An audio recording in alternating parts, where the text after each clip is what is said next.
नमस्कार. आयुर्वेद गुरु या कार्यक्रमामध्ये तुम्हा सर्वांचे स्वागत. आयुर्वेदाची ज्ञानगंगा तुमच्यापर्यंत पोहोचवण्याच्या या प्रयत्नामध्ये आज आपण भेटीला आलो आहोत पुण्यामधील सुप्रसिद्ध आयुर्वेद चिकित्सक वैद्य शुभदा वेलणकर यांच्याकडे. आयुर्वेदामध्ये बालरोग चिकित्सा आहे का, आयुर्वेदामध्ये स्त्रीरोगाची चिकित्सा येते का, यासारख्या प्रश्नांना ज्यांनी आपल्या कर्तृत्वानेच उत्तर दिलेलं आहे अशा वैद्य शुभदा वेलणकर. सर्वप्रथम वेलणकर मॅडमचं स्वागत करू. नमस्कार मॅडम. नमस्कार. त्रिदोष सिद्धांत हा आयुर्वेदाचा पाया आहे आणि त्रिदोषांच्या शिवाय आयुर्वेदाची चिकित्सा काय, आयुर्वेदाचा एक शब्दही हलत नाही. तर त्रिदोष सिद्धांत या सिद्धांतावर बाई कसा प्रकाश टाकतो? त्रिदोष सिद्धांत हा सर्वात महत्त्वाचा आहे असं मला वाटतं, कारण आयुर्वेदाचा बेसच तो आहे. आम्ही ज्या वेळेला आयुर्वेद कॉलेजमध्ये गेलो त्यावेळेला सुरुवातीला फार कंटाळवाणं व्हायचं की वायु पित्तम कफश्चेती त्रयोदोषात समासतः हे प्रथम शिकायला लागलं. आणि हे शिकत असताना या दोषांचा काय उपयोग आहे कधी आम्हाला पाहायलाही मिळत नाहीत. ते परीक्षा नळीतूनही काही दिसत नाहीत आणि सर्व डॉक्टर म्हणतात की हे दोष वगैरे थोतांडे. तर अशा परिस्थितीत आयुर्वेद शिकत असताना वायु पित्तम कफश्चेती त्रयोदोषात समासतः हे कसं सूत्र पाठ करायचं आणि त्याचा व्यवहारात किंवा व्यवसायात उपयोग कसा करायचा हे कळत नव्हतं. पण हे ज्या वेळेला चिकित्सा सुरू केली त्यावेळेला असं लक्षात आलं की मी पूर्वी पदार्थ विज्ञान शिकवत असे. संस्कृत आणि पदार्थ विज्ञान हे माझे जास्त आवडते विषय होते. आणि पदार्थ विज्ञान शिकत असताना सृष्टीची उत्पत्ती कशी झाली याचा विचार करत असताना पंचमहाभूतांपासून प्रत्येक सृष्टीचं हे रूप आपल्याला जे आज दिसतंय ते निर्माण झालंय. मग शरीर हेही पंचभौतिक आहे, कारण चरकाने म्हटलेलंच आहे पंचमहाभूत शरीरी समुदायात्मकम समयोगवाही. तर ही व्याख्या करत असताना मग दोष कुठे काम करतात असा प्रश्न वारंवार उपस्थित व्हायचा. इव्हन चिकित्सा शिकत असताना सुद्धा या दोषांचं महत्त्व तितकं कळलं नव्हतं असंच म्हणावं लागेल आज. पण आज ज्या वेळेला चिकित्सा केली जाते त्यावेळेला या दोषांच्या आधारानेच आपण औषध योजना करत असतो. आणि हे लक्षात येतं की म्हणून चिकित्सेचा पाया किंवा ज्या वेळेला लक्षणं निर्माण होतात तीही या दोषांच्याच संदर्भातून होतात. आणि त्यामुळे ह्या दोषांचा विचार केल्याशिवाय आपल्याला पुढे जाता येत नाही. आणि म्हणून ज्या वेळेला शुद्ध आयुर्वेदिक पद्धतीने आपण चिकित्सा करतो त्यावेळेला लाक्षणिक नुसती चिकित्सा करून भागत नाही, तर ज्या वेळेला अपुनर्भव अशी चिकित्सा करावी लागते त्यावेळेला हा दोषांचा विचार हा अनिवार्य आहे असं मला वाटतं. आणि ह्या त्रिदोष सिद्धांताचा विचार असा की ह्या पंचमहाभूतापासून दोष निर्माण झाले हे सुश्रुतातही सांगितलेलं आहे. आणि ह्याचा त्यांनी सत्व रज आणि तम या तीन गुणांशी पण म्हणजे रजस्तमश्च मनसो द्वौच दोषाबुधार ऋतौ किंवा वाग्भटाची जर आपण पहिलीच व्याख्या पाहिली रागादी रोगान सततानुशक्तान अशेषकाय प्रसृतान अशेषान, तर ह्यातले सगळे रोग मानस रोग आहेत असं लक्षात येईल. औत्सुक्य मोहारतिदान जगान यो पूर्व वैद्याय नमोस्तु तस्मै. तर ह्या दृष्टिकोनातून जर विचार केला ना आपण तर आपल्याला असं लक्षात येतं की हे मानस रोग आहेत. म्हणजे शारीर आणि मानस दोन्हीही रोगांना जो घालवेल तोच चांगला वैद्य आहे. आणि या दृष्टिकोनातून विचार केल्यानंतर मग कायिक रोग हे दोषामुळे निर्माण होतात. मग मानस रोग कशामुळे निर्माण होतात, तर रज आणि तम या दोषांमुळे निर्माण होतात. त्यामुळे दोष म्हणजे दूषयंती इति दोषाः. आणि विशेषतः कायिक दोष जे आहेत त्याच्यामध्ये वात पित्त आणि कफ हे तीन दोष हे महत्त्वाचे मानले जातात.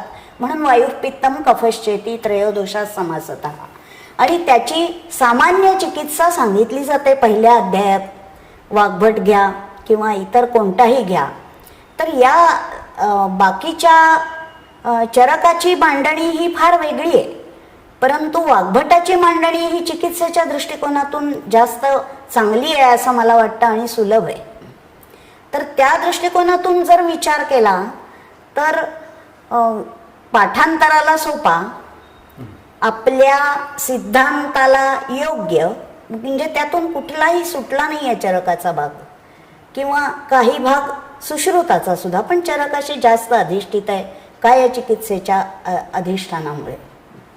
आणि या दृष्टिकोनातून विचार केला तर या कायिक दोष या दृष्टीने वायू, पित्त आणि कफ यांचा विचार करणं, हे ज्या वेळेला विकार होतात त्यावेळेला हा विकार शारीरिक आहे हे निश्चित. कारण आपल्यासारख्या वैद्यांची जी प्रॅक्टिस चालते ती मुख्य म्हणजे लाक्षणिक चिकित्सेवर औषध करून लोक आपल्याकडे मग येतात की नाही बरं वाटलं अजून मला तितकं, असं म्हणून मग क्रॉनिक झाल्यावर आपल्याकडे येतात. तेव्हा ही वैद्यांनी चिकित्सा करत असताना त्या दोषांचा विचार करणं हे फार महत्त्वाचं आहे. आणि म्हणून मग डॉक्टर असं म्हणतात की अहो तुम्हाला हे दोष म्हणजे थोतांड आहे सगळं. पण असा जरी विचार केला तरी दोषांपर्यंत ज्या वेळेला आपण जाऊन पोचतो त्यावेळेला ते ह्याचं सूक्ष्म रूप आहे पंचमहाभूतांचं.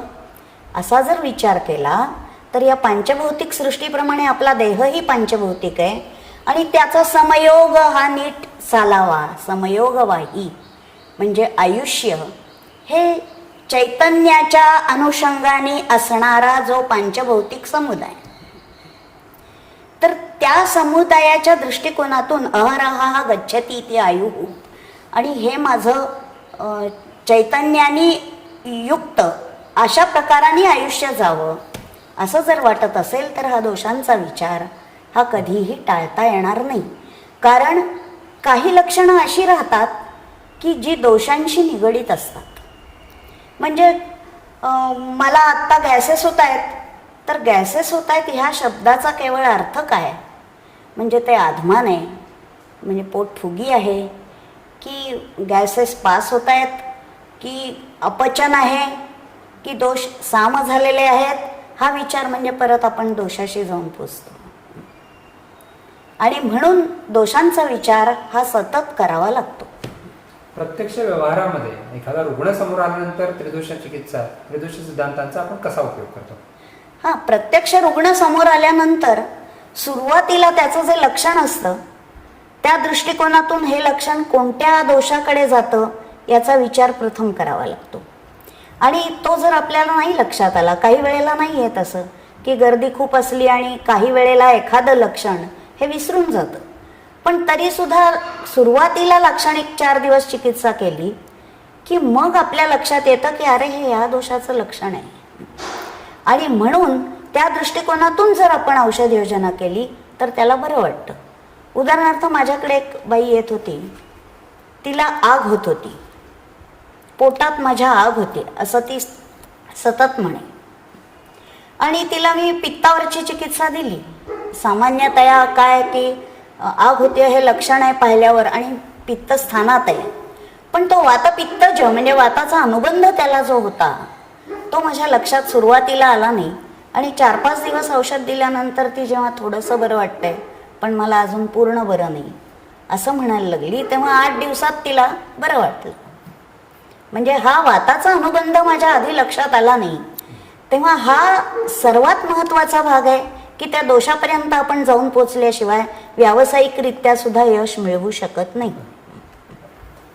एखाद्या स्रोतसाचा जर आपण विचार करून म्हटलं आणि तुमची जी विशेषता आहे त्या स्त्रीरोग हा विषय आहे, तर आर्तव स्रोतस त्या स्रोतसाचं परीक्षण कसं करावं आणि त्याची एकंदर प्रत्यक्ष त्या सिद्धांताचा त्या स्रोतसाचा परीक्षण, दृष्टिलक्षण याचं प्रॅक्टिकल ॲप्लिकेशन आपण कसं करतो? नाही, काय आहे, आर्तव हे हा धातू 7वा आहे. तो स्त्रीच्या शरीरात जसं पुरुष शरीरात शुक्र काम करतं तशाच प्रकाराने आर्तव हा धातू स्त्री शरीरात काम करतो. म्हणजे शुक्राची जी कामं आहेत, मनाचं संतुलन करणं, शरीराची वाढ करणं, शरीरामध्ये काही काळानुसार बदल करत जाणं. पण आर्तव धातूची लक्षणं ही जघनवृद्धी, स्तनवृद्धी ही मुलींच्या वयानुसार त्यांच्यामध्ये होत असते आणि पुरुषामध्ये त्याला दाढी मिशा येत असतात. पण ह्या दृष्टिकोनातून आर्तव आणि शुक्र याचा विचार पण शुक्र धातूप्रमाणेच मनसंतुलनाचं कार्य किंवा बुद्धीचं कार्य आणि मानसिक विकारांवरचं कार्य हे आर्तव धातूच करत असतो स्त्री शरीरात सुद्धा.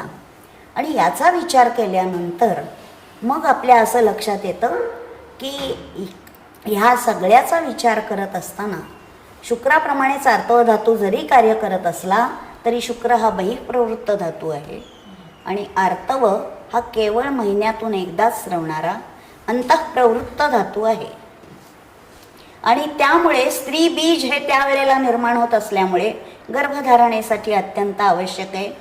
आर्तव धातूच्या तो दृश्य व्हावा म्हणून लोकांनी अनेक प्रकार केले, परंतु फॉलिकल स्टडीज आज जे केलं जातं तर त्याच्यामध्ये सुद्धा आर्तव धातू दिसत नाही. HSG केलं जातं पण त्याच्यात आर्तव वाहिन्या दिसतात, केवळ आर्तव धातू नाही. ज्या वेळेला तुम्हाला फॅलोपियन ट्यूबमध्ये गर्भधारणा होते ती नंतर समजते, आधी होत असताना तो दृश्य नाही, तो अत्यंत सूक्ष्म आहे. आणि रजामुळेच तो आपल्याला म्हणजे ते संचित रज ज्या वेळेला बाहेर पडतं त्यावेळेला त्या आर्तवाचा अंदाज आपल्याला येतो.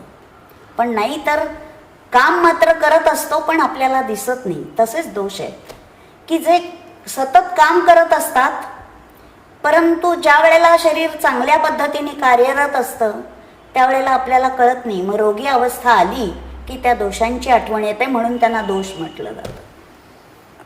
म्हणजे ते गुण असून सुद्धा एरवी ते काम करत असतात की नाही, करत असतात. उत्साहोच्छ्वास निश्वास चेष्टा वेग प्रवर्तने ही जी वाताची कर्म सांगितली तर ह्या दृष्टिकोनातून दोष काम करतच असतात. पण ज्या वेळेला बिघाड होतो त्याच वेळेला ते आपल्याला समजतात. आणि म्हणून हा बिघाड झालेला असताना ज्या वेळेला समजतात त्यावेळेला आपल्या असं लक्षात येतं की हे दोष आहेत, कारण हे बिघडवतात, स्वतः बिघडतात आणि दुसऱ्या धातूंनाही बिघडवतात आणि शरीर घटकांनाही बिघडवतात. स्वातंत्र्येण दृष्टिकर्तृत्वम दोषत्वम अशी दोषाची व्याख्या केली जाते.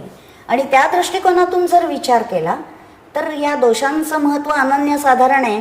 आणि तसंच आर्तव धातू हा अमूर्त असून सुद्धा म्हणजे आपल्याला चर्मचक्षुना दिसत नाही, तो अमूर्त आहे याचा अर्थ तो मूर्त नाही असं नाही, क्रियारूपतेवरून तो दिसतो परंतु आपल्याला चर्मचक्षूंनी दिसू शकत नाही.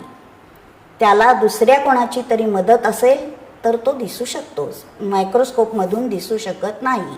त्यासाठी अनेक प्रयत्न झाले परंतु हा सारभूत रक्त ज्या वेळेला ओव्हरीज फलकोष काढून घेतात आणि त्याच्यापासून स्त्री बीज बनवतात तेव्हा त्या स्त्री बीजावर त्या स्त्रीची सगळी शक्ती अवलंबून असते. म्हणजे मासानुमासिक वाढ करणं हे सुद्धा त्या आर्तवाच्या कक्षेत येतं, गर्भधारणा होणं हे कक्षेत येतं आणि त्याप्रमाणे तो गर्भ वाढवणं हेही त्याच्याच कक्षेत येतं आणि गर्भस्राव होणं हेही त्याच्याच कक्षेत येतं. म्हणून आर्तव धातू जर बिघडला असेल तर बीज रक्ताचा पुरवठा तिथे नीट होत नाही. आणि इतकंच नाही तर आज जे PCOD म्हणून म्हटलं जातं की पाळी दर महिन्याला न येणं, म्हणजे 4-4, 6-6 महिने पाळी येत नाही, 8-8 महिनेसुद्धा पाळी येत नाही आणि मग एकदा सुरू झालं की ते सुरूच होतं प्रकरण. तेव्हा अशा प्रकारच्या ह्या दृष्टीला जो रजाच्या दृष्टीने बाहेर पडतो पण आतल्या बाजूनी कार्यरत असतो असा हा आर्तव धातू आहे. म्हणजे बाहेर पडतो तो कोणाच्या मार्फत त्याला आपण रज म्हणतो. म्हणून पुराण आर्तव आणि नूतन आर्तव, ते नूतन आर्तव गर्भधारणाक्षम आहे तर पुराण आर्तव हे रज म्हणून त्याची आपण व्याख्या करतो. प्रत्यक्ष PCOD या व्याधीचा आज समाजामध्ये ज्या प्रकारे प्रमाण वाढत चाललेलं आहे आणि खरोखर भयावहरित्या वाढत चाललेलं आहे, त्या PCOD आयुर्वेदाचा दृष्टिकोन बघण्याचा कसा आहे? PCOD ही वास्तविक अशी भावना आहे की आजकाल तुम्ही जर पाहिलं तर उभ्याने स्वयंपाक करतात, टेबलावर मांडतात आणि तेच बसून जेवतात. शरीराची वळवाक कमी झाली आहे, धुणं मशीनला टाकलं जातं. सगळं खा म्हटलं तर मुली खात नाहीत, नोकऱ्या करणाऱ्या बायका झाल्यामुळे कोरडी भाजी आणि पोळी असं खाल्लं जातं. पातळ भाजी, सार, कढी, आमटी असं क्वचितच खाल्लं जातं. आणि वृद्धी समाने सर्वेषां विपरीतैर्विपर्ययः हा आयुर्वेदाचा पहिला सिद्धांत आहे की सामान्यमेकत्वकरम विशेषस्तु पृथक्त्वकृत. म्हणजे या चरकाच्या म्हणण्यानुसार जे समान गुणाचं आहे त्यानेच वृद्धी होते.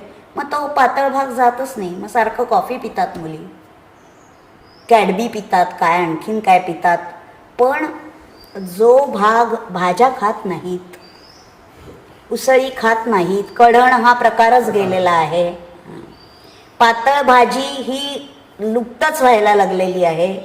आणि फॉरेनच्या ह्याचा इतका परिणाम होतोय की हे जे खाणं बिघडलंय ते मुळात मुलींचं सुधारलं पाहिजे आणि शरीराला वळवाक ही झालीच पाहिजे. कारण ह्या जननेंद्रियांच्या म्हणजे जेनेटिक ऑर्गन्स जे आहेत तर त्या सगळ्याचा विचार हा शरीराला वाकल्यामुळे होणार आहे. बरं, तुम्ही ट्रेडमिल केलं तर सरळच्या सरळ आम्ही जातो जिमला असं म्हणतात मुली, पण जिमला जरी गेल्या तरी योगासनं करत नाहीत, वाकत नाहीत, किंवा म्हणून मग केर काढा, फरशी पुसा असं त्यांना सांगावं लागतं. काय झालंय की आजकाल वातावरणच बदललेलं आहे. म्हणजे मुलींना हे सांगणं किंवा हे करणं म्हणजे कमीपणा वाटायला लागला आहे. आपल्या घरातलं काम आपण करणं ह्याचा सुद्धा कमीपणा वाटतो. हे नाही वाटता कामा. वास्तविक त्यांच्या आरोग्याच्या दृष्टीने त्यांच्या शरीराची वळवाक झाली पाहिजे. ती जर होत नसेल तर योगासनं केली पाहिजेत. ती होत नसेल तर जुने खेळ खेळले पाहिजेत. पण सगळ्या भाज्या, सर्व प्रकारचं अन्न हे शरीरात गेलं पाहिजे. आपला महाराष्ट्रीयन आहार हा सर्वात उत्तम आहे. वरण भात, प्रोटीन्स जातात, भाजी, कोशिंबीर म्हणजे कच्च्या भाज्या जातात, भाजी जाते, उसळी जातात, पातळ भाजी जर केली असेल तर ती पातळ भाजी जाते. म्हणजे जर तुम्हाला आणखीन काही शौचाला होण्यासाठी वेगळं घ्यावं लागत नाही. पण ह्या मुलींची कायम तक्रार असते मला प्रवृत्ती न होणं. रोज जात नाही, मग कॉलेजमध्ये घाण असतं म्हणून बाथरूमला जायचं नाही, म्हणजे वेगविधारण केलं जातं आणि PCOD हा तयार होतो. म्हणून PCODवर चिकित्सा करताना या सगळ्या गोष्टी जर लहान मुलगी असेल तर लगेच सुधारते. 13-14 वर्षाच्या मुलीसुद्धा येतात, अत्यार्थव म्हणूनही येतात. पण ते अत्यार्थव म्हणजे PCODचाच एक भाग असतो, पूर्वरूप असतं त्याचं, आणि त्याच्यातून पुढे मग पाळी येत नाही असं होतं. तेव्हा जवळजवळ भरपूर पेशंट PCODचे आजकाल बघायला मिळतात की जे पूर्वी कधीही होत नसे. तर मुलींनी याचा विचार केला पाहिजे. दुसरी गोष्ट की कॉम्प्युटरवर काम करणाऱ्या ज्या मुली आहेत त्यांचं बैठक ही जास्त होते आणि ब्रेनला अतिशय ताण येतो. त्या दृष्टीने आहार कमी पडतो आणि कोरडा आहार, मग कंटाळा आला, 12 तास काम झालं म्हणून बाहेरचं खाणं म्हणजे निस्सत्व खाणं होतं आणि त्याच्यामुळे ब्रेनकडे पुरवठा होत नाही. ही सर्वात महत्त्वाची गोष्ट आहे. आणि मग डोसा खा, इडली खा, सँडविचेस खा, आता त्या पिझ्झा खा, बर्गर खा. तर ह्या सगळ्या गोष्टींमध्ये तुम्हाला मैद्याचेच पदार्थ जास्त खाल्ले जातात एक. आणि दुसरी गोष्ट की कंपन्यात जिथे काम करतात तिथे खाणं मिळतं, पण ते कॉन्ट्रॅक्टचं असतं. मग जर कालचं उरलं तर आज सँडविचेस तीच देतात तुम्हाला. पण हे या मुलींना कळत नाही की याचा विचार काय करायचा, कारण कधी घरात बघितलेलंच नसतं की उरलं तर काय करायचं. मग ते शिळत जर खाल्लं असेल तर त्या शिळ्यापासून ताजा जो गुण आहे तो रक्ताचं संवहन होईल कसं? रसरक्त संवहनच होत नाही मुलींच्यामध्ये. अशा PCODच्या केसेसमध्ये चिकित्सा करण्याचा जो रोग आहे, तिची दिशा आहे ती कशी असावी? नाही, त्याला एक महत्त्वाचं की वेगविधारण न करणं हे त्यांचं काम आहे. दुसरी गोष्ट की ओळीनी शरीराची वळवाक झाली पाहिजे. विशेषतः कंबर, पिंगा गाळणं जुन्या खेळांपैकी. सूर्यनमस्कार हे सगळ्यांना झेपतात असं नाही. कुठेतरी चमक भरते. 38 वर्षाची बाई झाली आणि तिला जर PCOD झाला म्हणजे 2 मुलांनंतर बंद केलं तरी हाच त्रास होतो. की काहीतरी फॅमिली प्लॅनिंगची ही घेतली आणि मग त्याचा त्रास हा त्या बाईलाच सोसावा लागतो किंवा MTP करून घ्यावी लागते. पण हे सगळं करत असताना विशेषतः 18 ते 30 या वयामध्ये जर झालं तर मी त्याला PCOD म्हणेन. बाकीच्या ह्याच्यामध्ये ते स्त्री रोगात समाविष्ट होईल. पण तोपर्यंत हल्ली मुलींची लग्नही होत नाहीत. ग्रंथोक्त विकारापैकी कोणता विकार शास्त्रोक्त विकारापैकी हा PCODला अधिक साधारण दर्शन वाटतं? नाही, ह्याच्यामध्ये जो रजाच्या बद्दलचा विचार आहे त्याच्यामध्ये त्यांनी असं सांगितलंय की तुम्हाला जर मत्स्य माश आग्नेय द्रव्य गेली नाहीत तर कुलत्थ अशा प्रकारची आहार द्रव्य गेली तर तुम्हाला पाळी येऊ शकते.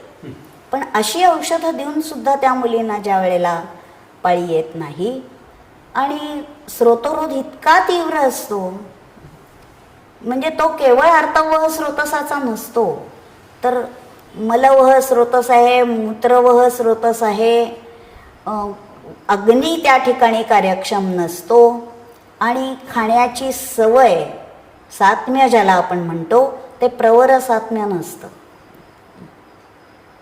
म्हणजे या सगळ्या गोष्टी षड्रसात्मक आहार गेला पाहिजे तरच तुम्हाला मलप्रवृत्ती योग्य होईल, तरच मूत्रप्रवृत्ती योग्य होईल आणि तरच तुमचं आरोग्य कायम राहील. हा विचार जर झाला तर मला वाटतं की 50% आपण PCODवर त्याच्यामुळे यश मिळवू शकतो. औषधांचा विचार हा पुढचा जातो. एक तर त्या मुलीने व्यायाम नीट केला पाहिजे, सगळं खाल्लं पाहिजे आणि शरीराची जी आता दार उघडायचं आहे आई ग दार उघड असं मुली म्हणतात. म्हणजे उठायचं आणि दार उघडायचं हे तरुण माणसाचं काम आहे हे सुद्धा त्या विसरतात. इथे येणाऱ्या मुली मी सांगते ना की 10 ते 15 मुली माझ्याकडे शिक्षणासाठी म्हणून येतात. पण हालचाल करायची म्हटलं की त्यांच्या जीवावर येतं. तर हे होता कामा नये. ते जर तुम्ही ॲक्टिव्ह राहिलात तर PCOD तुम्हाला होणार नाही. युट्राईन फायब्रॉइड बद्दल गर्भाशयात होणाऱ्या ग्रंथी नाही काय आहे गर्भाशयात ग्रंथी होतात त्याला अर्थवह स्रोतस कारणीभूत असतं. पण त्याचप्रमाणे आपला आहार विहारही कारणीभूत असतो आणि मग त्याचा विचार आणि ते सामदोष ग्रंथीला का झाले हाही विचार पुन्हा ते युट्रसमध्येच का झाले म्हणजे तोही विचार करणं हे महत्त्वाचं आहे. म्हणजे गर्भाशय या आशयाच्या दृष्टिकोनातून ते अंतर्गत का झाले, बाहेरही होऊ शकतो फायब्रॉइड पण विशेषतः आत होतो. आणि हा जर आत झाला तर ते काढा दिला तर बऱ्याच जणांचा काढ्याने खूप जणांचे गेलेले आहेत. पण 5 सेंटीमीटरच्या पुढे जर गेला तर ते किती काळ जाणार त्याला काही अर्थ नाही. म्हणजे किती काळ जावं लागेल ते आपण सांगू शकत नाही आणि तितका पेशंटही घेत नाही. त्यामुळे मग शस्त्रक्रिया हेच त्याला उपाय ठरतो. पण याला मी एक हल्ली असं केलं की 5 ते 17 सेंटीमीटरपर्यंत जरी असला तरी तो काढून टाकायला आणि मग तिला औषधं द्यायची की तुला पुन्हा होऊ नये. नाही तर 2-2, 3-3 आणि फायब्रस युट्रस होतो आणि मग युट्रस काढायची वेळ येते. म्हणजे 2-2, 3-3 असे आणि अशाही कित्येक. आत्ताच एक मुंदडा म्हणून केस झाली की तिला 5-6 सेंटीमीटरचा फायब्रॉइड होता आणि तिला नशिबाने दिवस गेले, धुळ्याहून ती यायची. तर म्हटलं की तुला फायब्रॉइड काढायला पाहिजे पण ह्या बाळाची वाढ योग्य होणं हे मी माझ्याकडून बघेन. मग त्यानंतर युट्रस काढायला लागला तरी तुला मूल मिळेल हा तुझा महत्त्वाचा भाग होईल. तिला मुलगा झाला आणि त्यांनी काय केलं बंद करून टाकला, तो फायब्रॉइड काढलाच नाही. म्हणजे माझं म्हणणं होतं की युट्रस काढून टाकावा तर ते मूल व्यवस्थित वाढेल. तेव्हा अशा पद्धतीने जर ऐकणारे रुग्ण असले तर हे होऊ शकतं. 1 सेंटीमीटर 2 सेंटीमीटर असेल असे कित्येक म्हणजे सांगू का शेकड्यांनी नाही हजारांनी फायब्रॉईड बरी झालेली आहेत. पण तीच जर मोठी झाली तर ते स्थिर होतात आणि तोपर्यंत बाईला काही जाणवत नाही किंवा ती लक्ष देत नाही. जाणवलं तरी लक्ष देत नाही आणि मग ती आणखीन आणखीन वाढत जातात. आणि मग अशा परिस्थितीत मग काही करता येत नाही. मग शस्त्रक्रियेशिवाय पर्याय राहत नाही.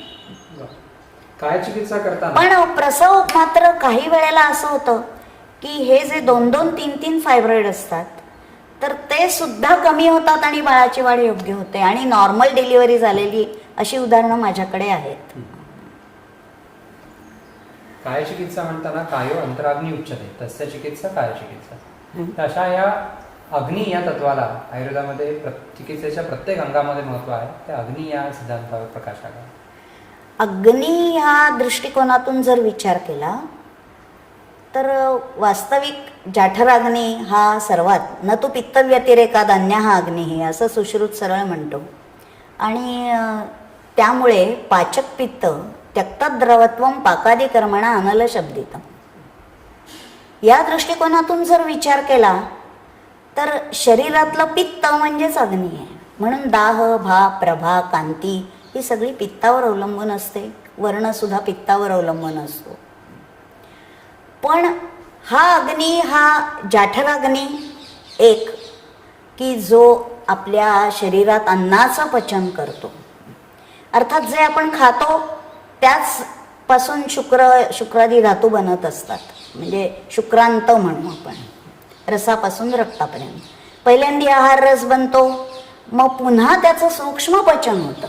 म्हणून 13 अग्नी मानले की एक जाठराग्नी, त्यानंतर 7 धात्वाग्नी आणि 5 पंचमहाभूताग्नी.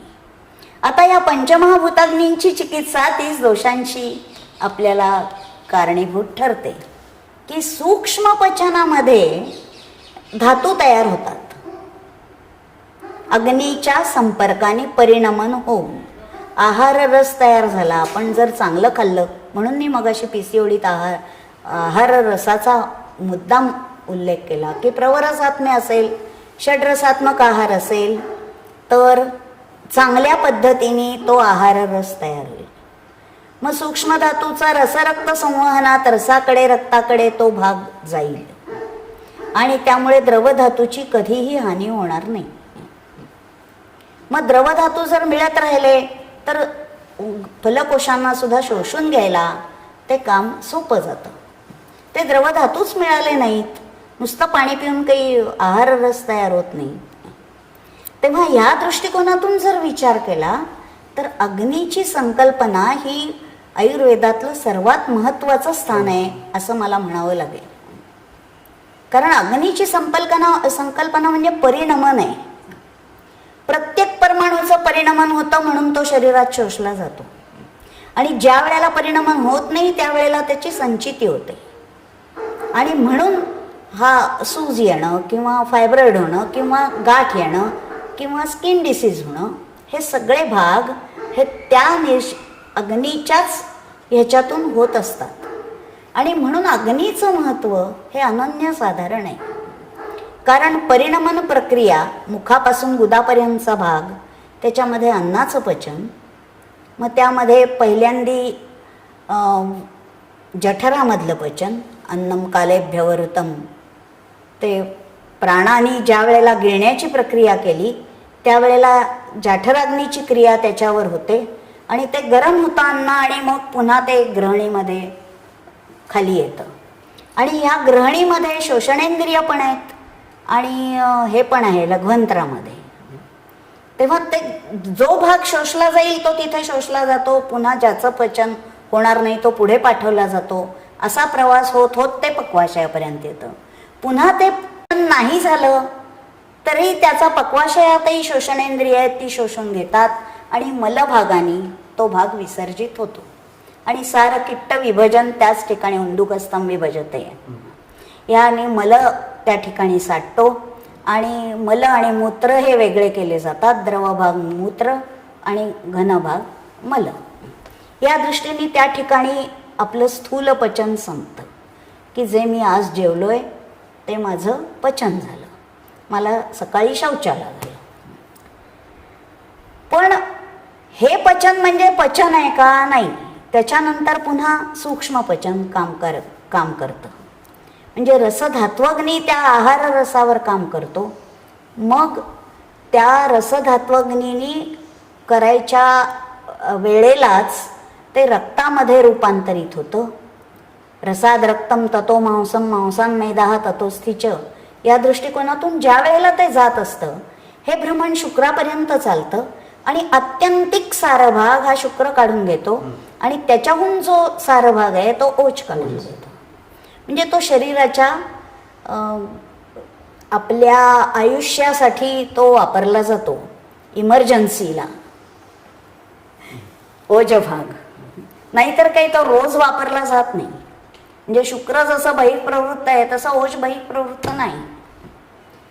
सर्वेषाम एव रोगाणाम आम एव एक कारण. तर आम हा सिद्धांत हा आयुर्वेदाची सर्व विज्ञानाला एक देणगी असं म्हटलं जातं. त्या आम सिद्धांतावर अधिक प्रकाश टाकतो. काय आहे, सामता हा भाग हा धात्वग्नी पचनात येतो.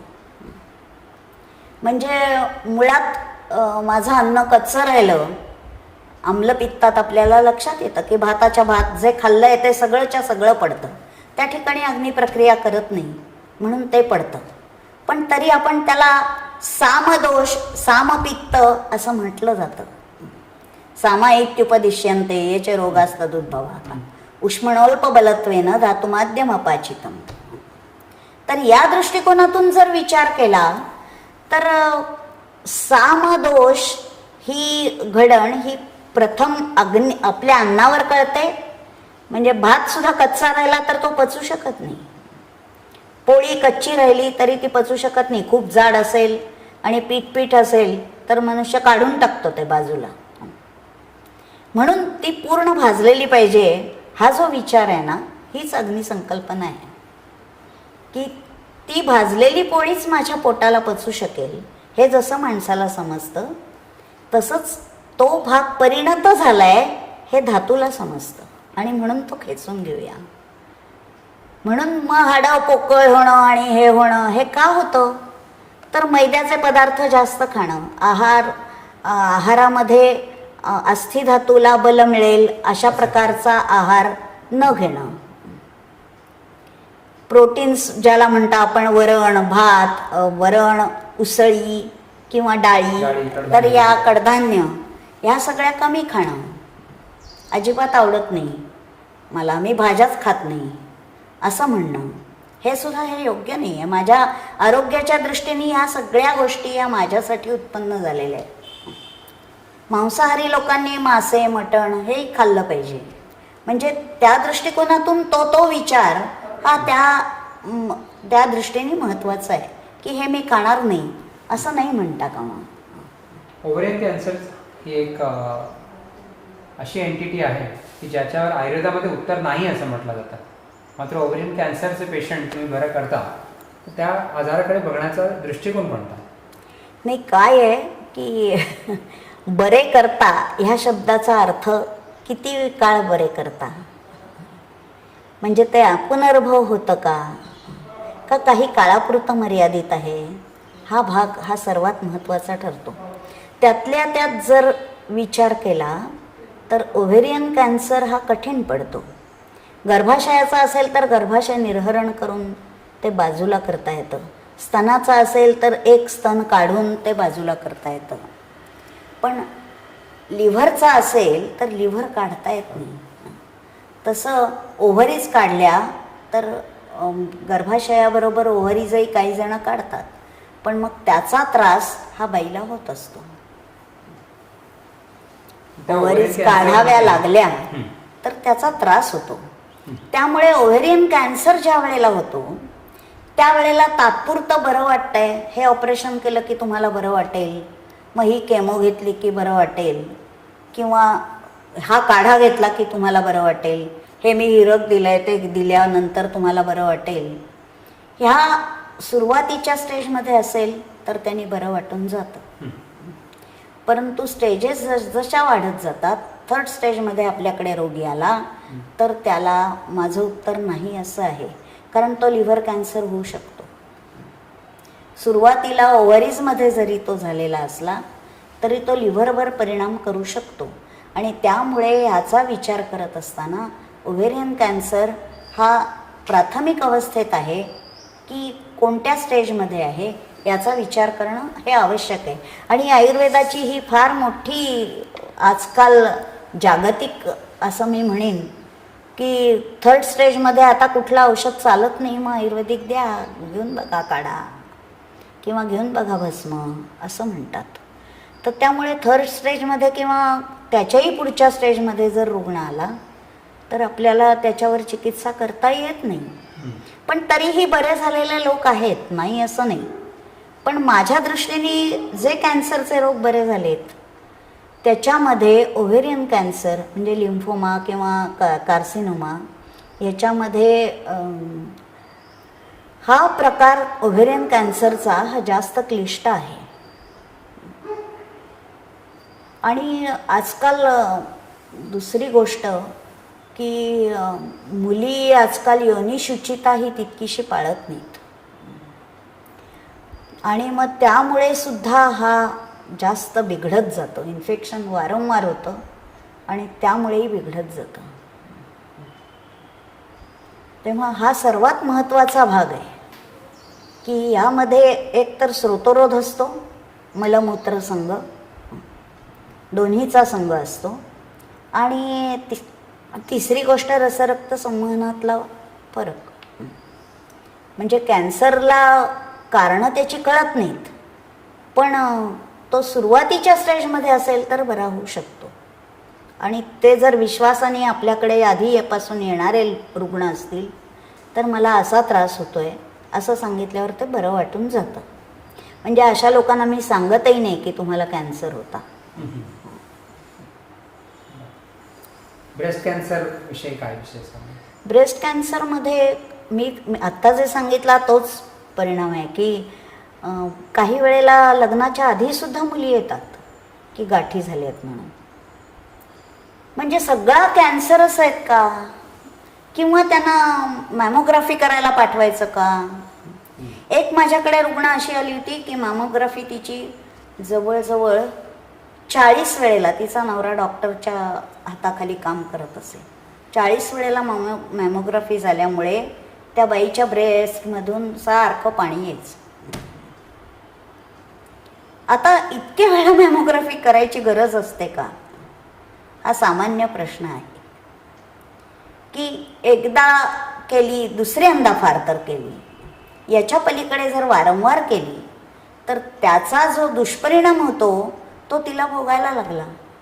मी औषधं देऊन सुद्धा फारसा फरक पडला नाही, फक्त जास्त जायचं ते कमी झालं, पण थोड्याफार प्रमाणात ते चालू राहिलं.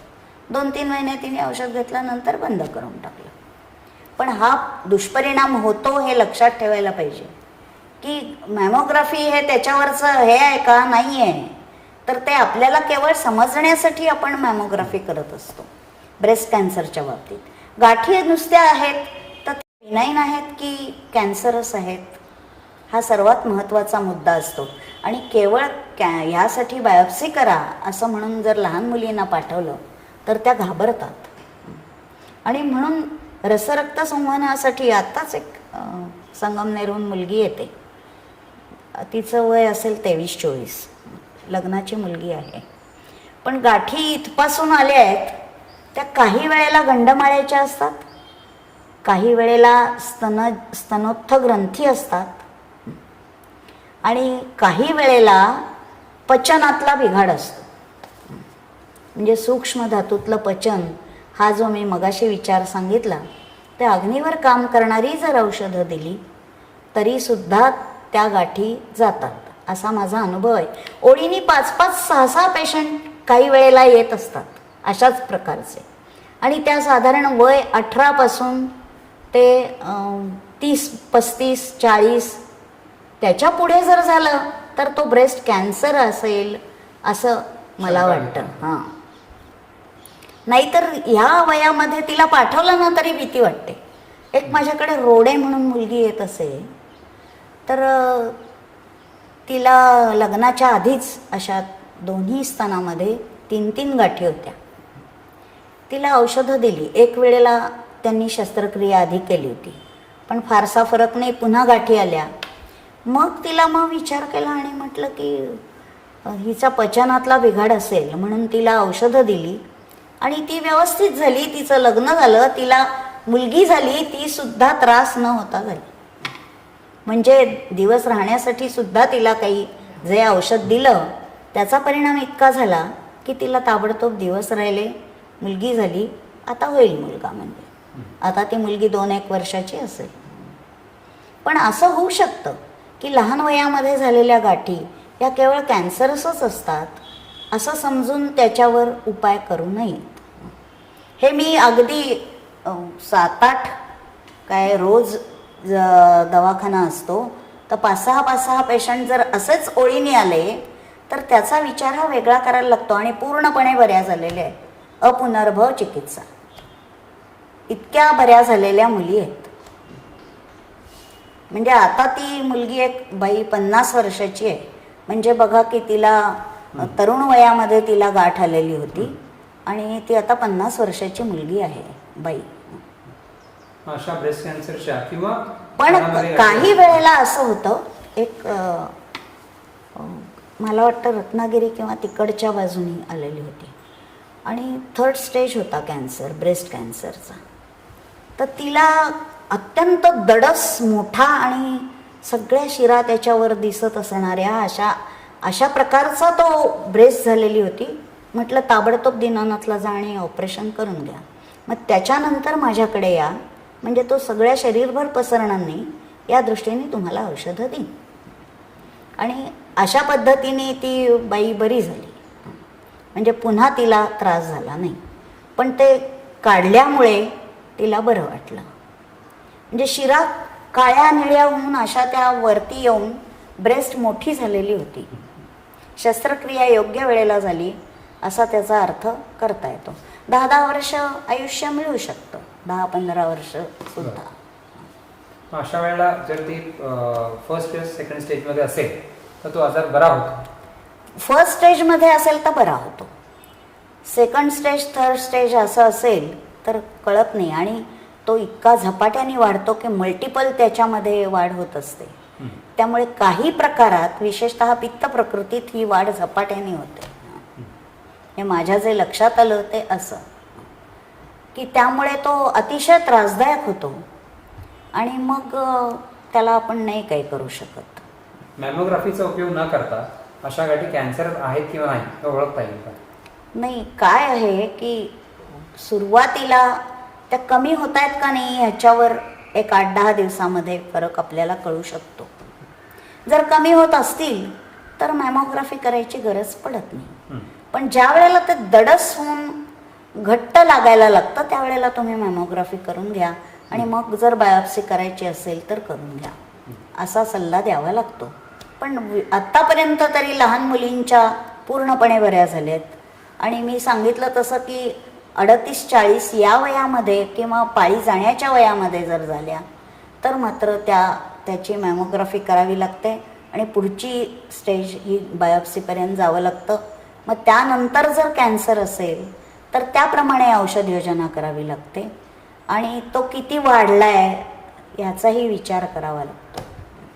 मग कॅन्सरसारख्या विकारांमध्ये हिरण्यभस्माचाच उपयोग करणं योग्य राहील की सर्वसाधारण वनस्पती? नाही, वनस्पतीच्या औषधं माझा अनुभव असा आहे की काही स्टेजमध्ये भस्म द्यावं लागतं, पण काही स्टेजमध्ये वनस्पतीच्या औषधांसारखं ताजी जर मिळाली तर त्याच्यासारखा दुसरा उपाय नाही. म्हणजे मी आत्तापर्यंत टेस्टिसचा कॅन्सर, त्यांचं वय होतं 79. लहान मुलाचा 8 महिन्याच्या मुलाला झालेला कॅन्सर, तर त्याला किडनीपर्यंत तो मास वाढलेला होता. मेटास्टेसिस म्हणतात ना तशा प्रकारे तो लिव्हरपासून किडनीपर्यंत, त्यामुळे किडनीचाही भाग काढून टाकला होता.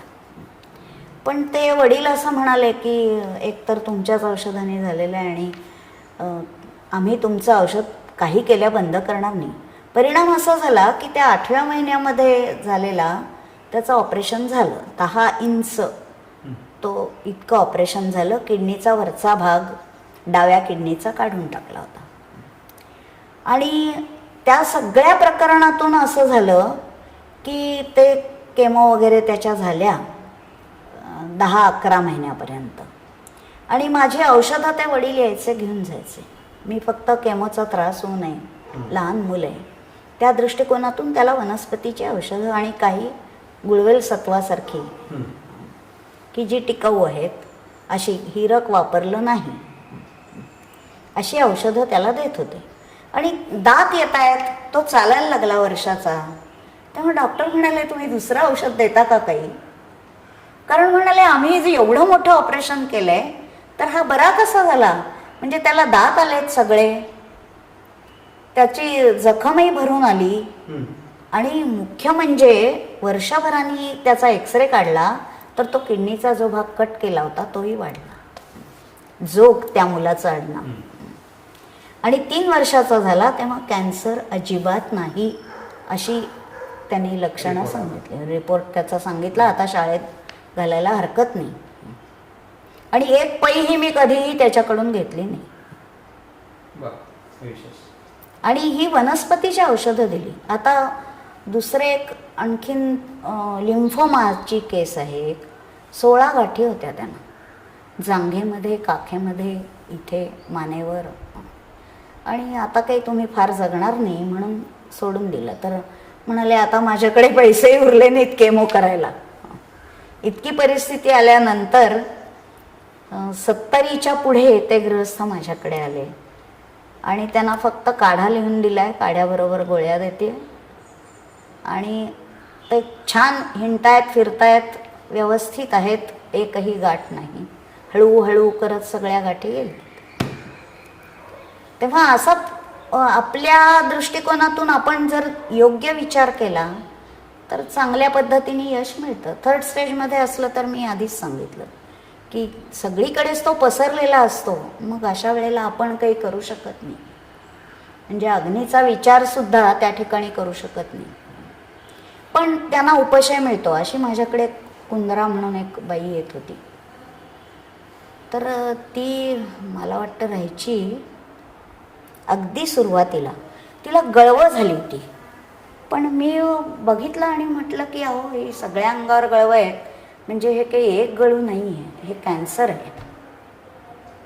तर म्हणून मी लिहून ठेवलं. आणि मग नंतर दुसऱ्या दिवशी त्यांनी मला रिपोर्ट दिले.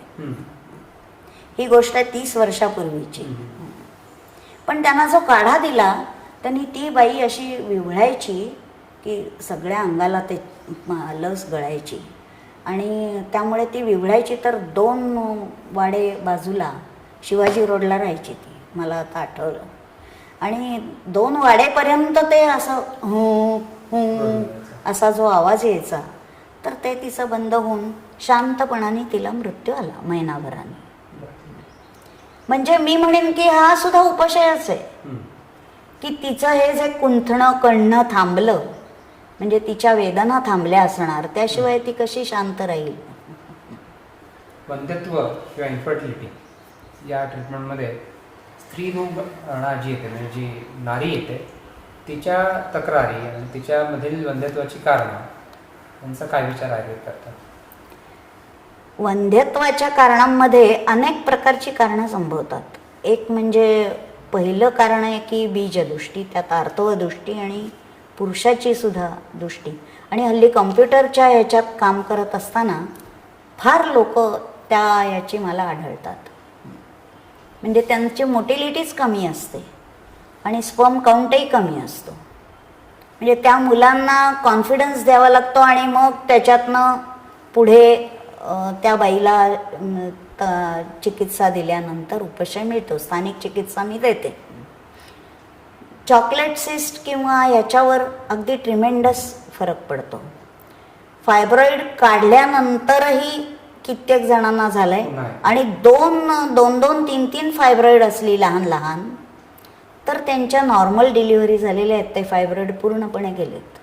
आणि तिला आता 16-18 वर्षाची ती मुलगी आहे, तिला परत आलेला नाही आहे फायब्रॉइड. म्हणजे आधी जे होते ते दिवस राहिल्यानंतर गेले. तिची नॉर्मल डिलिव्हरी झाली आणि ते चांगली आहेत. अशाही पुष्कळ मुली येतात. तेव्हा वंध्यत्वामध्ये एक तर काय विचार करायला लागतो की कोणत्या तऱ्हेचा विचार आहे. ट्यूबल ब्लॉकमध्ये सुद्धा खूप केसेस यशस्वी होतात, पण कोणत्या कारणामुळे आहे त्याचा विचार हा प्रथम करावा लागतो. जसं उदाहरणार्थ मी आता नाव घेत नाही कुठल्याही. हां, ब्लॉकेज होतं तिचं. त्यासाठी एका डॉक्टरांकडे ती जात होती. मग मला म्हणाली की मी त्यांचं औषध घेते आणि मग तुमच्याकडे येते. 5-6 महिने औषध घेतलं. ती ऑस्ट्रेलियात असायची. 6 महिने राहिली, काही फरक नाही. मग त्यानंतर माझ्याकडे आली आणि 3 ते 4 महिन्यात तिला माझ्या मते म्हटलं परत HSG कर आणि तिचा ट्यूबल ब्लॉक गेला. मग ती ऑस्ट्रेलियाला गेली नवऱ्याबरोबर. तर म्हटलं आता तू मला माझ्या अंदाजाने जर हे खरं असेल हा रिपोर्ट, तर तुला 1 ते 2 महिन्यात दिवस राहायला पाहिजेत. त्याप्रमाणे तिचा फोन आला दुसऱ्या महिन्यामध्ये. आणि तिला आता मुलगी आहे, ती 6 वर्षाची असेल अक्षरा. काय तिचं आडनाव बरं? क्षीरसागर. उत्तर वस्तीचा वंध्यत्वामध्ये किंवा एकंदरच स्त्री विकारांमध्ये काय रोल आहे? उत्तर बस्तीचा उपयोग होत नाही असं नाही. ज्यांना पाळी येत नाही पण PCOD नाही. मी पहिलं सांगते की PCOD हे आपणच केलेली ही आहे विकृती. आर्तव धातूच जिथे क्षीण आहे आणि ओव्हेरियन शक्ती जिथे क्षीण आहे, अशा ठिकाणी उत्तर बस्ती दिला असताना स्त्रीला पाळी यायला लागते आणि सकिंग त्याचं जे होतं ना, तर ते चांगल्या प्रकाराने होऊ शकतं. हा उत्तर बस्तीचा फार मोठा फायदा आहे, पण तो योग्य तऱ्हेने दिला गेला पाहिजे. दर महिन्याला आपलं पैसे मिळतात म्हणून देणं हे योग्य नाही. स्त्री विकारांमध्ये पंचकर्माचा आपण वारंवार वापर केला जातो आणि तुमच्याकडे तो अधिकार पद आहे, कारण तुम्ही अनेक वर्ष स्त्री रुग्णांवर पंचकर्माचा यशस्वी वापर करत आलात. तर त्याचं एक थोडंसं मार्गदर्शन की स्त्री विकारांवर अनेक वैद्या महाराष्ट्रभर उत्तर बस्तीचा प्रयोग करतात. उत्तर बस्ती प्रयोग करताना कुठली काळजी त्यांनी घेतली पाहिजे याचं मार्गदर्शन जरा त्यांना करा. नाही, मुख्य म्हणजे उत्तर बस्ती देत असताना जी जंतुनिरपेक्ष अशा पद्धतीने तुम्ही चिकित्सा केली गेली पाहिजे. म्हणजे ड्रम वापरणं किंवा हे करणं, त्याच्यात ते तेल ठेवणं आणि अशा पद्धतीनेच जर तुम्ही केलं. कॅन्युला सुद्धा जो वापरायचा आहे तर तो सुद्धा चांगल्या पद्धतीचा, म्हणजे रजत असेल तर जास्त चांगलं, इन्फेक्शन होणार नाही. मग नाहीतर स्टीलचे हल्ली सगळीकडे मिळतात. पण ह्या सगळ्या निदान पुढचं टोपण तरी ते करून घ्यावं. तुम्ही 4 पैसे मिळवता तर एवढं करून घ्यायला काही हरकत नाही आहे असं माझं एक मत. स्टेरिलायझेशनकडे जास्त लक्ष दिलं पाहिजे, कारण आपण अंतरिंद्रियात ते घालत असतो. आणि ह्याच्यामध्ये एक महत्त्वाचा असा भाग आहे की निरुह आणि अनुवासन हे सुद्धा गर्भाशयावर काम करतात, कारण तो वाताच्या अधीन आहे. पण तरी सुद्धा ज्या वेळेला स्थानदृष्टी असते त्यावेळेला उत्तरेण मार्गेण दीयते म्हणून उत्तर बस्ती दिला जातो. पण तो 5 ते 7 ml पेक्षा जास्त देऊ नये आणि महिन्यातून एकदाच द्यावा असं माझं तरी मत आहे. म्हणजे 3-3 उत्तर बस्ती ओळीने देणं हे योग्य नाही आहे, कारण ते ॲब्सॉर्प्शन होत नाही त्याचं. त्या स्नेहाचं ते तुमच्या ह्याच्यामध्ये ॲसिम्युलेट झालं तरच ते काम करेल. युट्रसला ती एक सवय आहे धारण करण्याची. शिकवतो आपण त्याला की धारण कर, शुक्र तर ते फेकून दिलं जात असेल, अतिशय गर्भस्राव होत असेल वारंवार, तर त्या दृष्टिकोनातून त्याचा विचार करा तुम्ही. पण गर्भधारणेसाठी गर्भाशयाला बल पाहिजे, म्हणून ते किती ॲब्सॉर्ब करताय ते महत्वाचं आहे. खूपच चांगली माहिती दिली याबद्दल. कारण वैद्य वर्गाचा म्हणजे गैरसमज असतो की 3 ओळींनी उत्तर बस्ती दिले जातात असं. एकाच वेळेला निरुह, अनुवासन आणि उत्तर बस्ती नाही, असं हे करणं बरोबर नाहीये. कारण काय आहे की निरुह अनुवासनाचाही काही फरक असतोच, आणि तो जर असेल तर उत्तर बस्तीची गरज पडत नाही. पण त्यांनी होत नाही आणि केवळ गर्भाशयालाच मला बल द्यायला पाहिजे तर उत्तरबस्ती द्यायला पाहिजे. पण तो ॲब्सॉर्ब झालाय का नाही, म्हणजे शरीर गुण परमाणूत त्याचं रूपांतर अग्नीमार्फत झालंय की नाही, हे फार महत्त्वाचं आहे. आणि तसं जर झालं तरच तो क्रियाशील होतो, नाहीतर होत नाही. तुम्ही 3 नाही 10 दिलेत तरी ते तसंच्या तसं फेकलं जाईल. म्हणजे तुमच्या याच्यामध्ये ते शरीरांतर्गत धातूमध्ये ते रूपांतरित होत आहे का, हे सर्वात महत्त्वाचं आहे. म्हणून अग्निप्रक्रिया ही कुठे काम करते, ती केवळ जठरातच नाही काम करत किंवा यकृतातच नाही काम करत, तर ती सगळीकडे काम करत असते. म्हणूनच अनुवासन जेव्हा दिलं जातं ना, त्यावेळेस सुद्धा 4 दिवसाचा अवधी मध्ये द्यावा. किंवा अनुवासन निरूह हे जर द्यायचे असतील तुम्हाला, तर त्या दृष्टिकोनातून देऊन मग पुन्हा काही काळ त्याला विश्रांती द्यावी आणि मग ट्रीटमेंट द्यावी. थोडं द्रव्याबद्दल पण सांगा.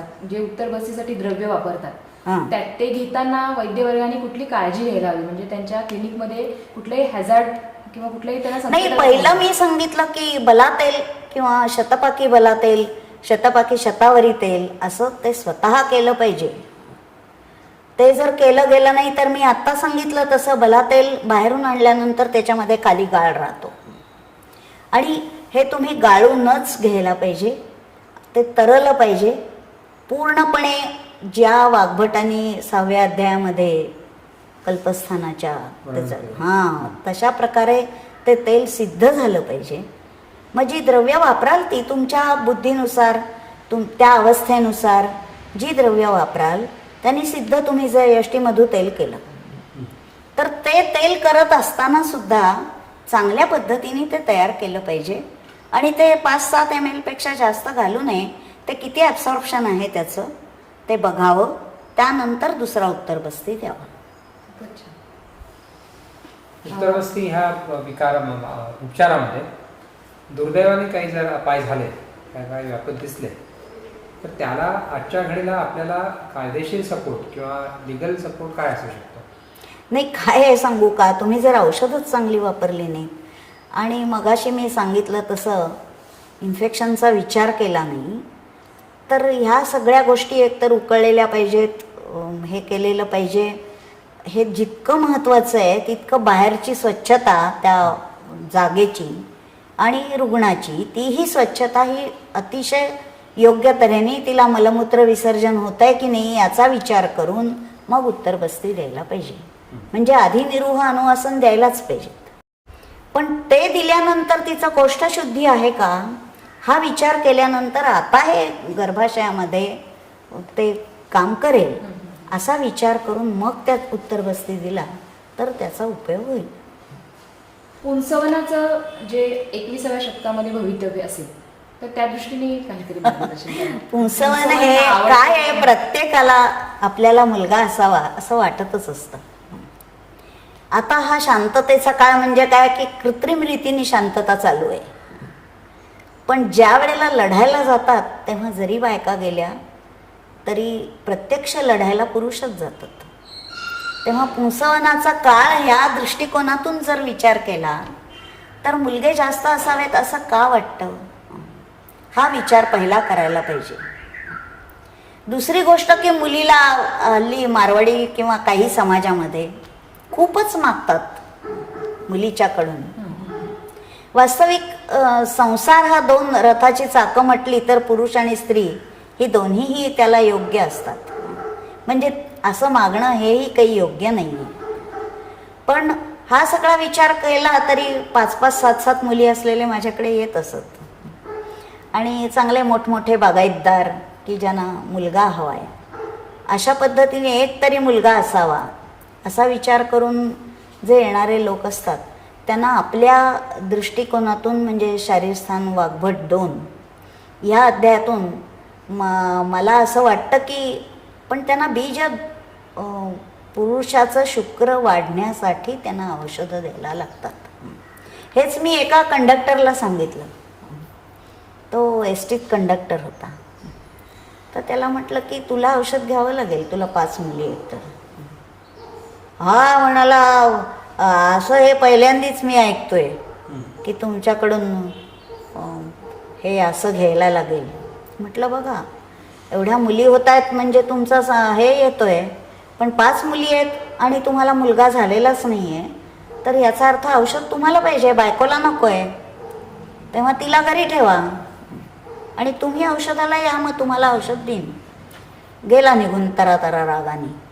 आणि मग नंतर औषध घेतलं. मग म्हणाला की तिच्या देखत मला बोलायचं नव्हतं म्हणून मी गेलो. बरं. हं. आणि मग त्याला मुलगा झाला. मुलगा झाला तर म्हणाला की मी काय हे करू, मी कसं मानू तुमचं हे. ही गोष्ट आहे 30-32 वर्षापूर्वीची. पण त्यावेळेला जुन्नरहूनच बरेचसे लोक आले. आल्याचे मोठे व्यापारी, भायखळ्याला ट्रकवरी आलं पाठवणारे, आणि असे त्या सगळ्यांना मुलं झालेली आहेत. इथे काळभोर नगर आहे पहा, चिंचवडच्या पुढे, तिथल्या काळभोरांना सुद्धा मुलगा झालेला आहे. तर पूर्वी मी पुंसवन पुष्कळ करत असे, पण एक माझ्या लक्षात आलं असं की पुंसवन केलंय हे तुम्ही सांगू नका कोणाला, असं म्हणायला लागलंय. आणि औषध घेऊन सगळं औषध घेऊन मुलं झाली तरी मी तुमच्याकडून औषध घेतलं हे कुणाला सांगू नका. ते मान्य करायला patient आणि मग माझ्याकडे फाईल्स सुद्धा आहेत त्याच्या, की किती जणांनी औषध घेतलं. आणि मग नंतर 60 नंतर मी ते सोडून दिलं, कारण किती ख्रिश्चन काय, बुद्ध काय, आणि असे मी कधी त्याचे पैसे घेतले नाहीत. मुसवन जेवढं औषध देईन तेवढ्याचे पैसे, पण नाकात घालण्यासाठी लोक येत असत. मुद्दाम ह्याच्यापासून साताऱ्यापासून अशी गाडीने यायचे, सूर्योदयाला ते औषध मी घालून द्यायची. पण 15-20 पेशंट झाल्यावर म्हटलं हे मला शक्य नाही आता. तुमची औषधं तुम्ही स्वतः नाही, मी बरीचशी औषधं बनवते. आणि एक माझा विद्यार्थी म्हणजे माझ्या भावापासूनचा आहे, तर त्याची औषधं वापरते. जी नाही मिळणार ती बाहेरून घ्यायची, पण विशिष्ट कंपन्यांची चांगली औषधं. त्याला पैसा पडला तरी चालेल. आपले चतुष्पाद जे आहेत ते पक्के ठेवायचे. हो, कारण काय आहे की जर चांगली औषधं वापरली नाही तर गुण येत नाही, असा माझा तरी हे आहे. आणि मिक्स कधीही प्रॅक्टिस केली नाही. जे करता येईल ते आपल्याला शुद्ध आयुर्वेदाच्या दृष्टिकोनातूनच करायचं आहे. नाडी परीक्षेबद्दल आपलं काही मत असेल? नाही, मला नाडीचं फारसं कळत नाही. मी आपलं नाडी बघते, फक्त त्या दृष्टिकोनातून नाही, त्या दृष्टिकोनातून मला फारसं कळत नाही. उगीच काय म्हणण्यात अर्थ आहे, त्याला योगाभ्यास पाहिजे. बरं, वारंवार जे गर्भस्राव मुली हल्ली ची औषधं घेतात की एक 72 तासामध्ये गोळी घ्या किंवा अशा प्रकारे, किंवा काही लग्न कार्यक्रम असतील तर त्या गोळ्या घेतात. एरवी विधी मानत नाहीत किंवा करत नाहीत, पण मात्र अशा वेळी त्या गोळ्या मात्र पटकन त्या खातात. तर अशा प्रकारच्या या गोळ्या नाही, हे प्रोजेस्ट्रॉन असतं त्याच्यामध्ये, तर त्या गोळ्या घेणं हे आधीच्या म्हणजे विशेषतः लग्नाच्या आधी घेणं हे चांगलं नाही. पाळीशी खेळ करणं हे चांगलं नाही, कारण ते ऋतुकाल येतो आणि मासिक चक्र आहे. तर त्यामुळे अगदी क्वचित प्रसंगी कधीतरी, गौरीच्या वेळेला बायका माझ्याकडे मागतात की गौरी घरात आहेत, मग काय करायचं, उभ्याच्या गौरी आहेत. आपण त्यातल्या त्यात एवढं करू शकतो की 2-4 दिवस उशिरा येईल, पण बाकी म्हणजे मी त्यासाठी औषधही केली, फॅमिली प्लॅनिंगची केली, आणि आयुर्वेदिक पद्धतीने, आपल्या आयुर्वेदिक पद्धतीने औषधोपचार केले. पण ह्या गोळ्या मात्र मी देते आयुर्वेदिक. थोडं 3-4 दिवस प्रोलॉंग तेवढं होऊ शकतं, त्याच्या पलीकडे नाही. मासिक पाळी पुढे ढकलण्यासाठी आयुर्वेदिक औषध आहे? हो, आहेत ना. काय वापरता? सांगेन तुम्हाला मी, तुम्ही या परत. नाही, मोठा नवीनच ऐकलं म्हणून. पण पाळी आणण्यासाठी औषध आहे? नाही, थांबण्यासाठी सुद्धा आपण करू शकतो. जी आपण रक्तस्राव थांबवण्यासाठी वापरतो ती कमी प्रमाणात दिली तर त्याचा उपयोग चांगला होतो. पुढे ढकलण्यासाठी. बरं, गर्भाशयाच्या ठिकाणी जे वैगुण्य तयार होऊन त्यातून मग पुढे फायब्रॉइड्स होतात. वारंवार हे नाही, काय आहे, हे आर्तवह स्रोतच आहे. ते त्र्यावर्ता योनी आहे. बाह्य योनी, अपत्यपथ, गर्भाशय, आर्तववाहिन्या आणि फलकोशापर्यंत. म्हणजे तिसरा त्याचा जो भाग आहे तो गर्भाशय, आर्तववाहिन्या आणि फलकोश. तर इथे तिसरा आवर्त सुरू होतो आणि त्याचं आरोग्य हे नीट सांभाळलं जात नाही, किंवा त्यात जर दृष्टी झाली तर ती बाईच्या पटकन लक्षात येत नाही.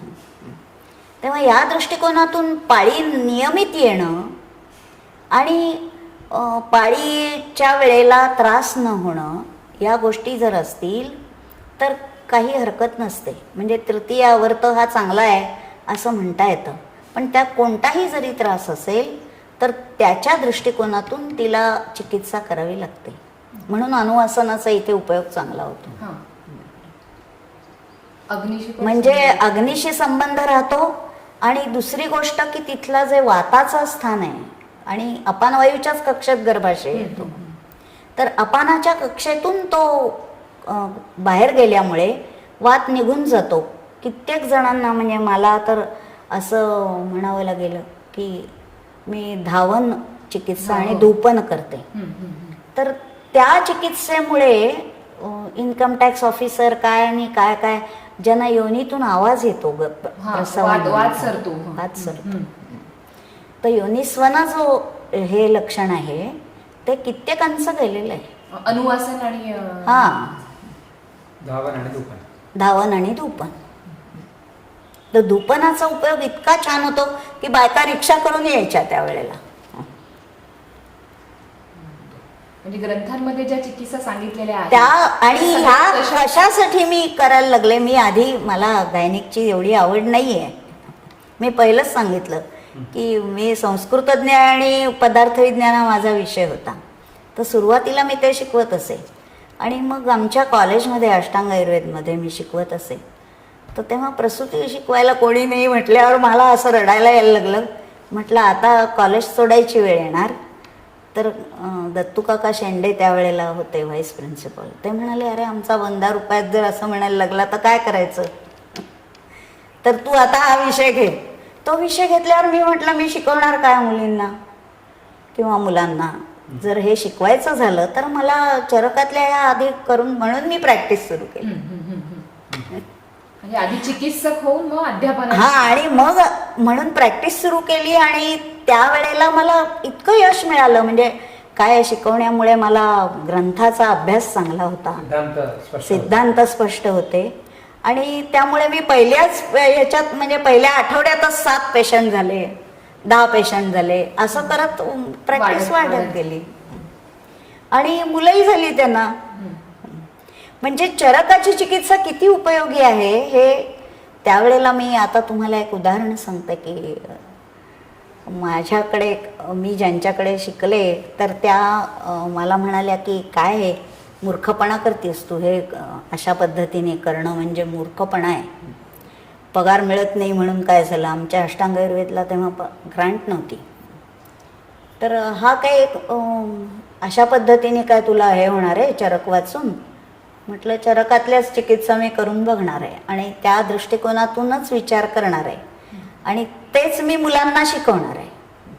तर ज्या वेळेला शिकवलं त्यावेळेला मी नुकतंच प्रॅक्टिस करायला लागले होते, त्यामुळे त्या मुलांचं तेवढं. पण आता आज असं गेल्या आठवड्यात, म्हणजे गेल्या 2 महिन्यात 8 ते 9 पेशंट पॉझिटिव्ह रिझल्ट आलेत.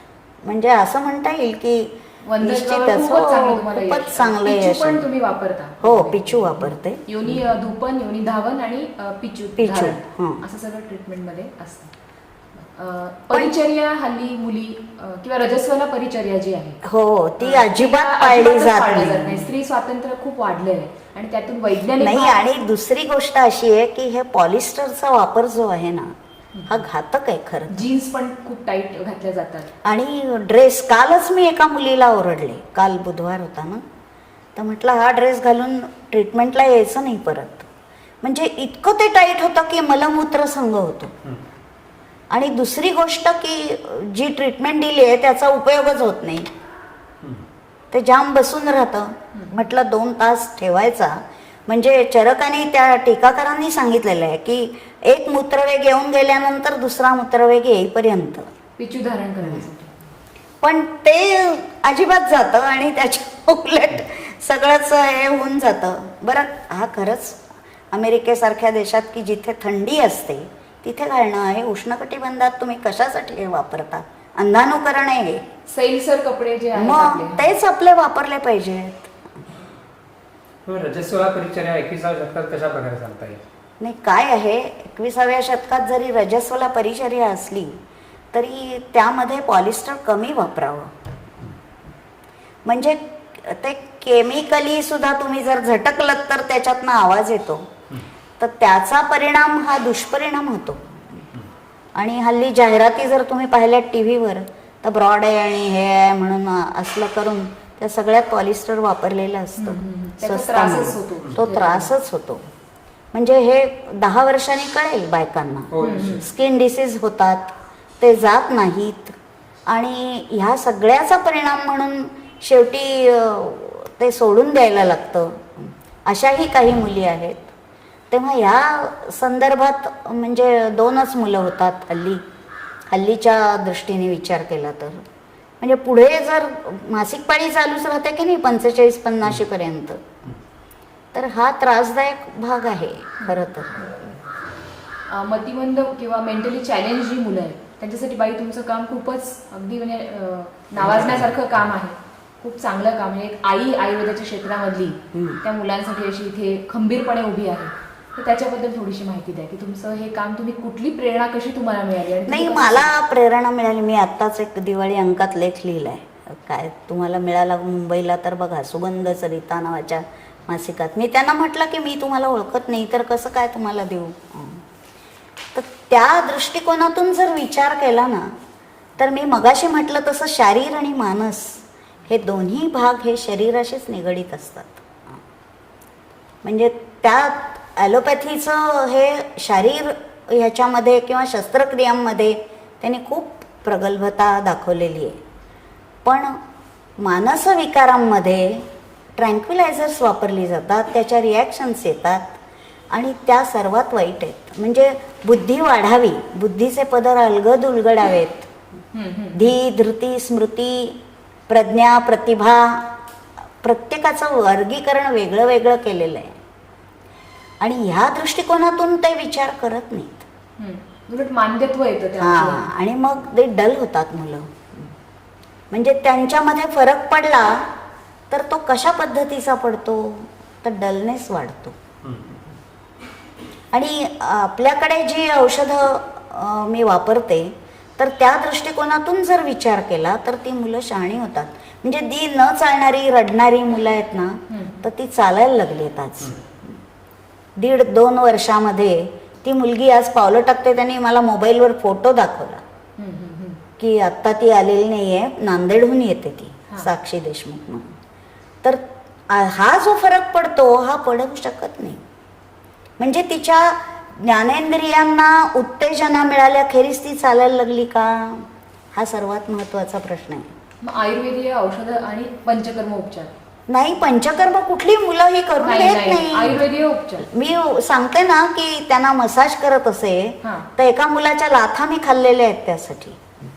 आणि प्रेरणा अशी मिळाली की सिंधुताई जोशी, तुम्हाला माहिती आहे तिथे कामायनीच्या, तर त्या आमच्या परिचित होत्या. त्यांनी मला बोलवलं आणि मग त्या मला म्हणाल्या की माझे वडील कीर्तनकार होते, तर तू कीर्तन करशील का. म्हटलं नाही, मी करत नाही आहे आत्ता. मग म्हणाल्या तू आयुर्वेद शिकली आहेस तर आयुर्वेदाच्या दृष्टिकोनातून असा विचार करू शकशील का. म्हणून माझं भाषण तिथे झालं. तर मी म्हटलं MDच्या मुलींना नाहीतरी वाटेल ते विषय घेतात, तर हा जर विषय घेतला तर हा सगळ्या जागतिक दृष्टीने हा महत्त्वाचा होईल. आणि त्यांना MD मिळाली आणि ह्याच ह्याच्यात काम केलं तर खूप फायदा होईल. म्हणून त्या दृष्टीने मी प्रयत्न केले, पण त्याला काही यश आलं नाही. मग मी इथेच सुरू केलं. 25 वर्ष झाली मी हे काम करते. यामध्ये उपचार स्वरूपाचा का? उपचार करतात. उपचार दवाखानाच असतो. 10:30 ते 12. हल्ली मी 3 आठवड्याने घेते. आता माझी 70 उलटली.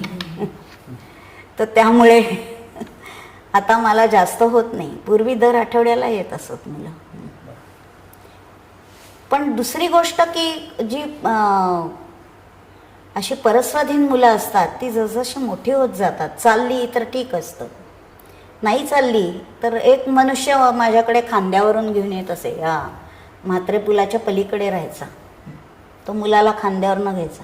पण तो 13-14 वर्षाचा मुलगा होता. लकीली तो चालायला लागला, तर त्या बापाने त्याला शाळेतच पाठवला तसाच. म्हणजे जो त्याला खांद्यावर घेऊन जात असे तो म्हणाला जा तू. आणि त्याने मला इथून इतकं चालून दाखवलं, पण शाळेत कसा तो जाऊ शकेल, खुर्चीपासून इथपर्यंत. अपेक्षा पालकांच्या वाढत जातात. म्हणून पालकांना खरं तर काउन्सिलिंग करायला पाहिजे. आणि मला इतकं वाईट वाटलं की इतके श्रम घेतले त्याच्यासाठी. 5-6 महिन्यात तो मुलगा चालायला लागला चांगला, पावलं टाकून असं असं करत माझ्यापर्यंत आला. आणि तुम्ही शाळेतच पाठवलं तर काय होतं, तो पडला. तो पडल्यानंतर तो अशक्त झाला. त्यानंतर मग तो बाप काही घेऊन आला नाही त्याला. म्हणजे अशा पण हे आहेत cases हो, आहेत. अशाही केसेस आहेत. आपण वैद्य पण बरा करतो आणि पालक मी बिघडवतो. काय विचार करते की तो चालला नाही इथपर्यंत, खूप मोठी अचिव्हमेंट होती. तर ही अचिव्हमेंट खूप आहे. आणि हे औषध मला कळलं की नाही नवीन, की अशा पद्धतीने काम केल्यानंतर त्याला पुष्कळ उपयोग होतो. तुम्ही थकलाय म्हणताय, पण आम्हाला कुठल्याही दृष्टिकोनातून तुम्ही थकलेला वाटत नाही. आज सुद्धा या क्षणी सुद्धा तुम्ही शिकत आहात. म्हणजे विद्यार्थी दशा तुम्ही सोडत नाही. नाही, आजही विद्यार्थी तुम्हाला दशा शिकावंसं ठेवायलाच लागते.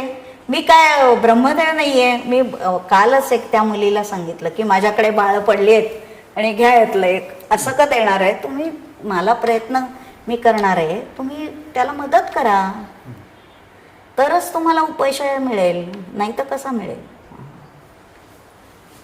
जो काही वेळ तुम्ही दिलात त्याबद्दल तुमचे मनपूर्वक आभार.